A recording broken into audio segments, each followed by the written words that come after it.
recientemente acepté trabajar como velador de la morgue de la ciudad. A diferencia de lo que cualquiera podría pensar, este es un trabajo que anhelaba. Fui guardia de una prisión de alta seguridad durante los últimos 10 años, así que cuidar un lugar con muertos era mucho mejor que lidiar con esos pedazos de mierda de la cárcel. Al parecer mi predecesor había fallecido de un ataque al corazón, así que no había nada de entrenar al nuevo.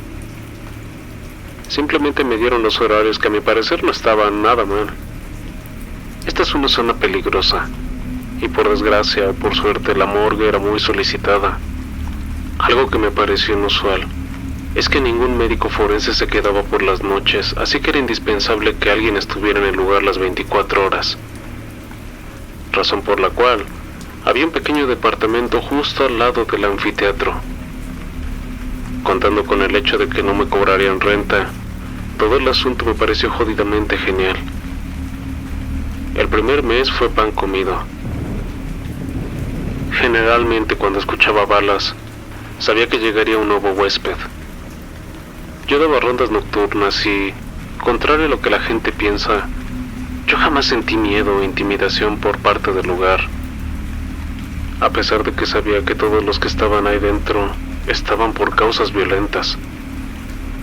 Incluso si algo hubiera pasado realmente, jamás me preocupó lo que un fantasma podía hacer. Me aterraba más lo que los vivos hacían. Pero fue un 22 de abril cuando todo cambió. Se me avisó que llegaría uno en la madrugada. Tenía que abrir, pero esta vez no fue una ambulancia la que lo traía, sino una camioneta muy elegante. Demasiado para traer un criminal cualquiera. De ella salieron 2 hombres altos de traje muy costoso. Y un sacerdote. Los 2 hombres bajaron una bolsa llena de cruces pintadas con color rojo y lo pusieron en la plancha, pero no en la que está en el anfiteatro, sino en una vieja que teníamos en un cuarto donde se guardaban cosas, prácticamente un almacén. Lo cerraron y con cinta pegaron una cruz que estaba hecha con unas ramas de árbol medio raras. Muchacho, que nadie vaya a entrar ahí hasta mañana que regresemos. Tu patrón ya está avisado, dijo el padre con una voz que evidenciaba un nerviosismo extremo. No hay problema, padre, respondí con una sonrisa para intentar relajar el ambiente. Tome, lo que sea que escuche, solamente riegue esto en su puerta, y le recomiendo que por hoy no salga ya. Enciérrese y duerma, me dijo mientras me daba 2 pequeñas botellas con agua bendita. Cuando se fueron, todo quedó en silencio. Pero después de lo que había visto, estaba ciertamente nervioso. Regresé a mi casa para tratar de conciliar el sueño. No sé cuánto dormí, pero sí sé que cuando el sonido de una charola con instrumentos me despertó, seguía todo oscuro. Me fui a revisar muy nervioso, abriéndome paso con una lámpara hasta el interruptor de la luz. Mientras caminaba un poco torpe por la oscuridad y el sueño, estoy casi seguro que escuché como una persona descalza corrió rápidamente, como cuando un niño se esconde mientras juega. El sonido terminó de despertar mis sentidos. Me apresuré a ver qué era, pero no vi nada. Y cuando volteé mi mirada a las gavetas, sentí que se me salía el alma. Una de ellas estaba vacía. La persona que estaba dentro había sido traída aquí cuando más de 20 balas habían sellado su destino. Empecé a temblar. No podía controlar mis manos. Las puertas que daban a las oficinas estaban abiertas, pero el terror de saber que algo salió de ahí y ahora estaba suelto era solo la punta del iceberg.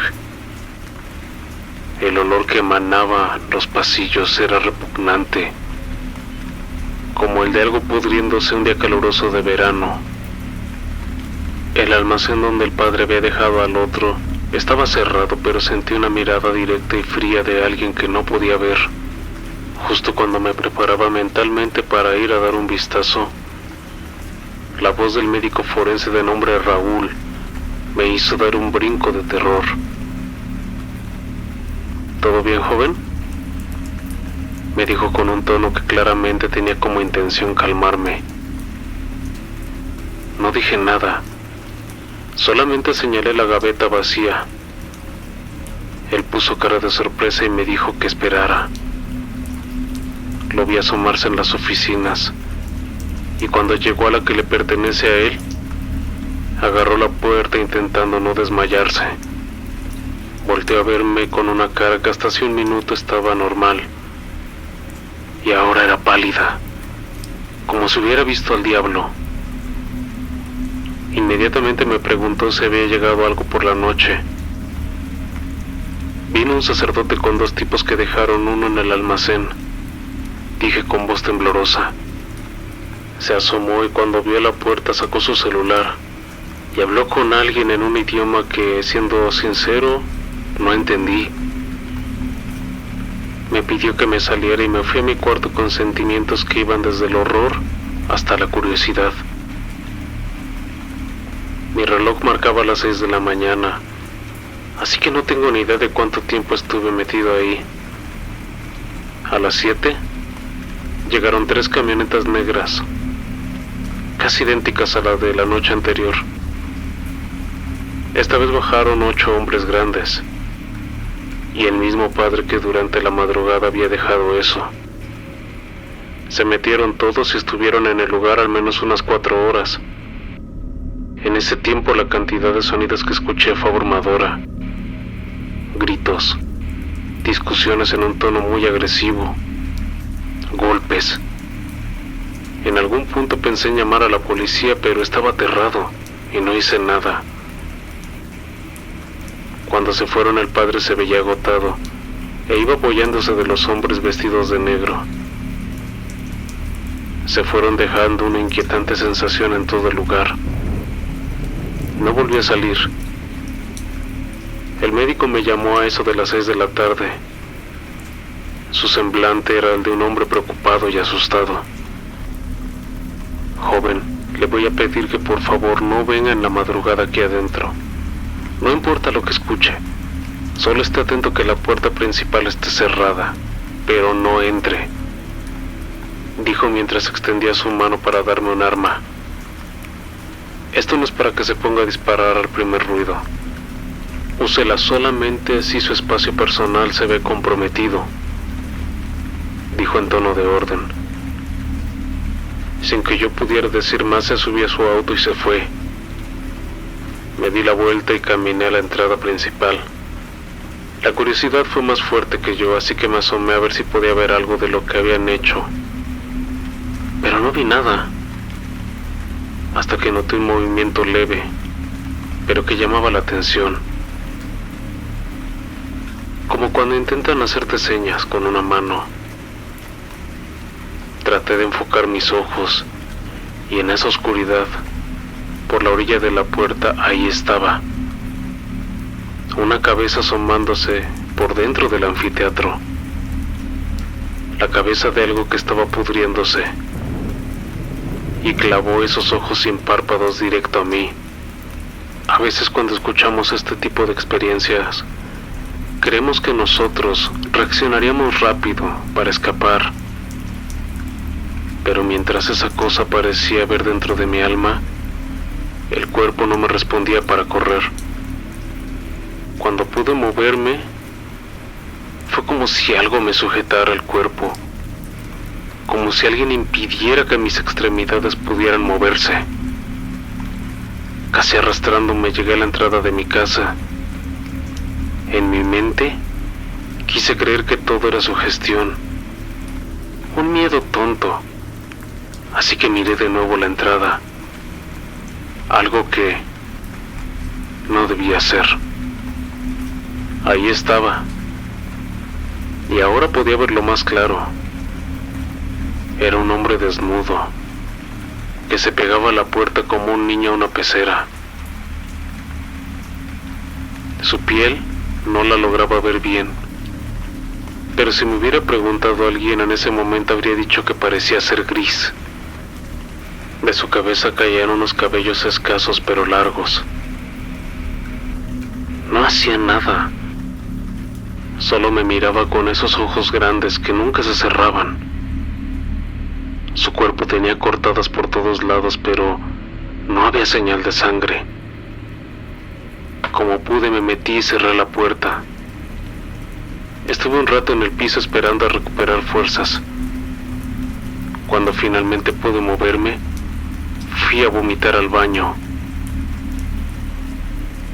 La oscuridad llegó y yo estaba tirado en la cama con la pistola en la mano. Me asomé por si podía ver algo, pero nada. Solo un silencio anormal por todos lados.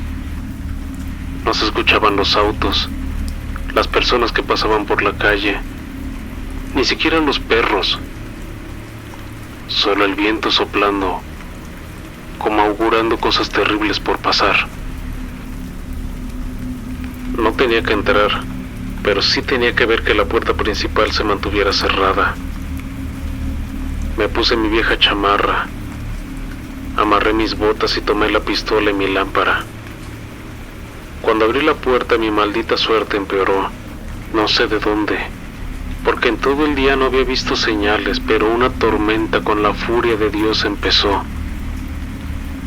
El viento era fuertísimo. Me cubrí bien y corrí para llegar a la entrada principal. La puerta estaba cerrada, y mi mente aún quería pensar que lo que había visto hace un rato era producto de mi imaginación. Me acerqué lentamente a la puerta y apunté mi lámpara al mismo lugar, pero no vi nada. Me fijé por todos lados y todo estaba tranquilo. Por un momento me sentí tan estúpido de tener miedo que empecé a reírme de manera nerviosa y errática. Pero cuando detuve mi risa, algo siguió riendo. No pude ocultar el horror en mi cara. Podía ver mi reflejo en el vidrio de la puerta. Tomé el arma y le quité el seguro. Ya ni siquiera me importaba que le disparaba. Estaba peleando por mi vida contra algo que no entendía. La tormenta no paraba, y los relámpagos hacían que esta pesadilla tuviera una macabra ambientación. Me alejé de la puerta como quien se aleja de un animal rabioso, sin perderla de vista, y ni yo sabía por qué, si estaba cerrada. Corrí a mi cuarto. Las gotas de agua se sentían como navajas por la violencia del viento. Al momento de cerrar mi puerta, vi que en la entrada principal estaba parado él, o esa cosa. Esta vez movió su mano, saludándome, burlándose de mi miedo. De un azotón cerró la puerta de la casa. Por primera vez desde que el doctor se fue pensé en sus palabras. Úsela solamente si su espacio personal se ve comprometido, refiriéndose al arma. Espacio personal significa que me la había dado por si alguien se me acercaba por lo menos 1 metro. Mi mente divagaba en eso cuando vi en el piso y noté un rastro de agua verdosa que llegaba hasta mi recámara. Como una bomba nuclear, caí en cuenta de que jamás le puse el agua bendita a la puerta. Con pasos muy sigilosos me acerqué, dispuesto a entrar y disparar como loco contra lo que estuviera dentro, pero antes de que pudiera siquiera llegar a la puerta, un lamento salió de mi cuarto.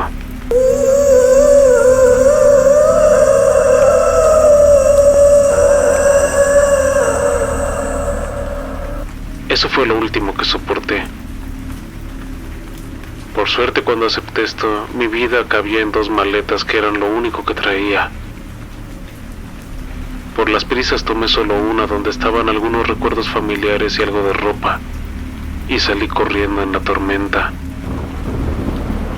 Yo no tenía auto, así que aventé mi maleta del otro lado de la barda y con las fuerzas de quién sabe dónde pude brincar lo suficiente para agarrarme del borde de la barda.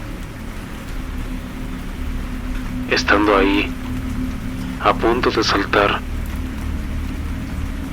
vi en la puerta de mi casa y en la puerta principal. Estaban parados al menos 6 de ellos, viéndome y moviendo la mano como si se estuvieran despidiendo. Jamás olvidaré las caras pálidas y esos ojos sin párpados viéndome.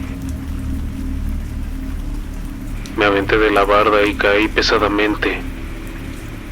En el momento no lo sentí, pero ese golpe jamás me dejaría caminar bien de nuevo. Por la noche del siguiente día, y gracias a las redes sociales, me enteré que el doctor había sido encontrado sin vida dentro de la morgue. Al parecer, fue un robo muy poco común, porque ninguno de los cuerpos que ya estaban registrados aparecieron de nuevo. El velador y vigilante tampoco aparecía por ningún lado. Y claro que no iba a regresar ahí jamás. Algún curioso se pudo meter y sacó fotos de la escena del crimen. El doctor estaba separado en partes que formaban un símbolo extraño en el piso. En una de las imágenes se podía ver el almacén donde el padre había guardado al otro cuerpo. Y tal y como lo imaginaba,